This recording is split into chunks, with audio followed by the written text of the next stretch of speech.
हमारे यहाँ का महोत्सव उद्घाटन करते हैं, बोलते हैं हमने शुरू करा दिया। हमारे यहाँ का ग्रिड उद्घाटन करते हैं, बोलते हैं हमने शुरू करा दिया। तो आपके मुख्यमंत्री पावर प्लांट का शिलान्यास किए थे 2014 में फरवरी में, उसका उद्घाटन क्यों नहीं कर दिए? उसके बारे में क्यों नहीं दो शब्द बोलने का उन्होंने काम किया?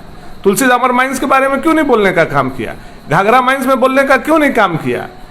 केवल और केवल विरोधी पर मंच का उपयोग किया गया, महोत्सव के लिए नहीं, विरोधी पर कटाक्ष करने के लिए और राजनीतिक मंच बनाने का काम मिथिलेश ठाकुर जी ने और हेमंत सोरेन जी ने किया है।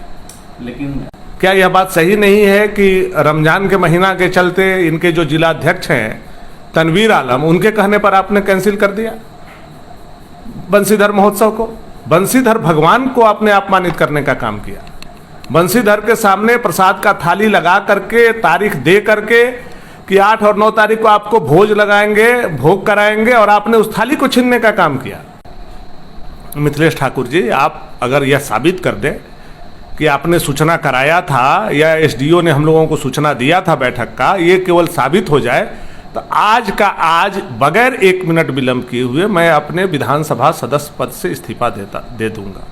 और अगर आप साबित नहीं कर पाए तो आस्था के केंद्र के मंच पर चढ़ करके आपने जो झूठ पूरे लोगों के बीच में बोला है, नैतिकता के आधार पर आपको भी इस्तीफा दे देना चाहिए।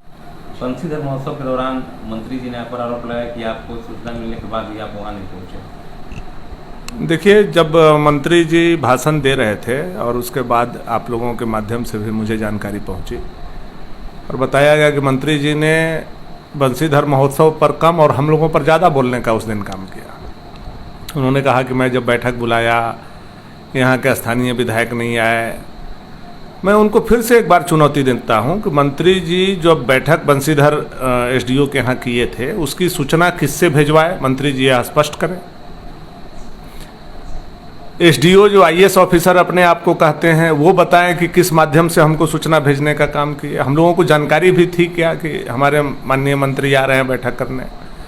जबकि मैं उस दिन उपस्थित हो सकता था, मैं क्षेत्र में ही था, बावजूद हम लोगों को किसी भी तरह का न सांसद को न विधायक को जानकारी दी गई।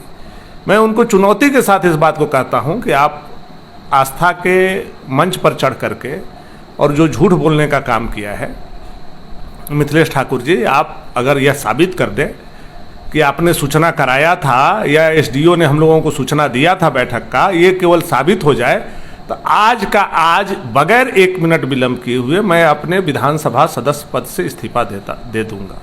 और अगर आप साबित नहीं कर पाए तो आस्था के केंद्र के मंच पर चढ़ करके आपने जो झूठ पूरे लोगों के बीच में बोला है, नैतिकता के आधार पर आपको भी इस्तीफा दे देना चाहिए।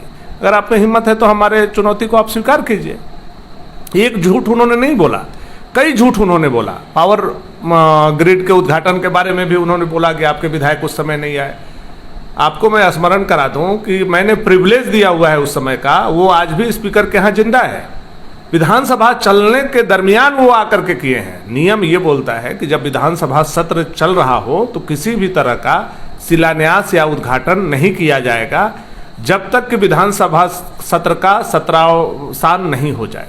विधानसभा सत्र के बीच में बगैर बताए हमसे आप हेलीकॉप्टर से आकर के हमारे क्षेत्र में उद्घाटन करके चले गए।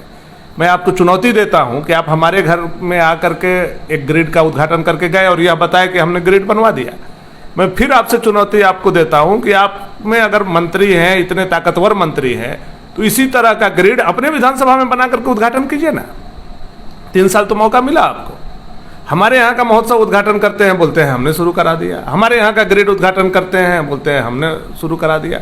तो आपके मुख्यमंत्री पावर प्लांट का शिलान्यास किए थे 2014 में फरवरी में, उसका उद्घाटन क्यों नहीं कर दिए? उसके बारे में क्यों नहीं दो शब्द बोलने का उन्होंने काम किया? तुलसी दामर माइंस के बारे में क्यों नहीं बोलने का काम किया? घाघरा माइंस में बोलने का क्यों नहीं काम किया? केवल और केवल विरोधी पर मंच का उपयोग किया गया, महोत्सव के लिए नहीं, विरोधी पर कटाक्ष करने के लिए और राजनीतिक मंच बनाने का काम मिथिलेश ठाकुर जी ने और हेमंत सोरेन जी ने किया है। लेकिन झामुमो के लोग और खुद मंत्री जी आप पर आरोप लगा रहे हैं कि आप धर्म की राजनीति करते हैं, बांटने का काम करते हैं और राजनीति आप कर रहे हैं। आप बताइए कि जो 7 और 8 तारीख समय तय हुआ था, तो क्या मैं उस बैठक में था? मैंने निर्णय लिया था और वो कैंसिल हुआ तो क्या मैंने किया? क्या यह बात सही नहीं है कि रमजान के महीना के चलते इनके जो जिला अध्यक्ष हैं तनवीर आलम, उनके कहने पर आपने कैंसिल कर दिया बंसीधर महोत्सव को? बंशीधर भगवान को आपने अपमानित करने का काम किया। बंशीधर के सामने प्रसाद का थाली लगा करके, तारीख दे करके कि 8 और 9 तारीख को आपको भोज लगाएंगे, भोग कराएंगे, और आपने उस थाली को छीनने का काम किया। आप हमारा अपमान की बात छोड़ दीजिए, आपने बंशीधर का अपमान किया, और बंशीधर के अपमान हम लोग बर्दाश्त नहीं कर सकते हैं। और अब जब महोत्सव भी कराए हैं तो सब लोगों को आपने अपमानित करने का काम किया। हम लोग तो मान लीजिए अलग हो गए, लेकिन जिला परिषद सदस्य अध्यक्ष जो है उनको आपने अपमानित किया। स्वर्गीय गिरवर पांडे जी के पुत्र और स्वर्गीय गिरवर पांडे जी की पत्नी वहां गई हुई थी देखने के लिए, उनको उनके साथ धक्का मुक्की और बेइज्जती की गई। कई लोगों के साथ, चाहे वो पत्रकार हों उनको बेइज्जती उठाना पड़ा, चाहे वो चैम्बर ऑफ कॉमर्स के लोग हों उनको बेइज्जती उठाना पड़ा। कितने मतलब सभ्य और बुजुर्ग अभिभावक गए थे, उनको धक्का देकर के वहां से हटाया गया। आप समझ नहीं सकते हैं कि किस तरह से इस मंच का दुरुपयोग किया गया। वहीं इस मंच पर जो भक्ति भावना होनी चाहिए थी कृष्ण भगवान के लिए, आपने देखा कि मंच पर भगवान कृष्ण का, बंशीधर का प्रतिमा नहीं है। उस पर मुख्यमंत्री का फोटो है, लेकिन भगवान बंशीधर का प्रतिमा नहीं है। आपने गिरवर पांडे के प्रतिमा के सामने इतना बड़ा पोस्टर लगा दिया कि गिरवर पांडे जी का भी अपमान आपने करने का काम किया है। तो आपने तो सबका अपमान किया है। किसको सम्मान दिया इसमें?